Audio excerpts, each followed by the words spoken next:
pwedeng kili bag, pwedeng handbag, and then cross body bag. Ano nga ba yung bag na gagamitin natin for today? Oh yes, eto. I'm very excited to use this bag. Terno siya sa outfit ko. Look! Ang cute! Alam nyo ba, etong bag na to is multi-use.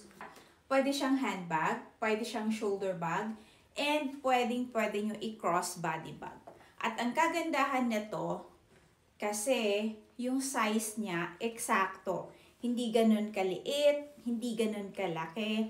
Kasya dito kahit bottled water, umbrella, long wallet, power bank, lahat malagay nyo dito kasi tingnan nyo naman yan. By the way, this bag is from Boston Tin. It's a very good quality bag. Tingnan nyo. Para siyang mamahalin. Pwede nyo ma-handbag, like this. O kahit pwede nyo hawakan.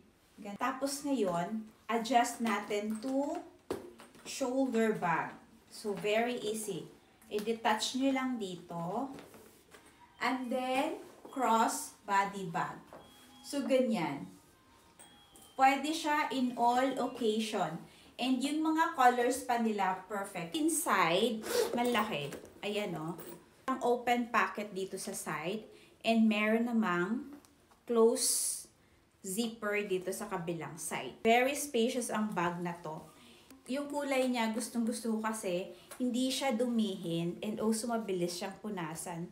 Super ganda ng pagka-leather niya. Tingnan niyo yung tahi. Hindi siya chipepay, diba? Sosyalan ang bag na to.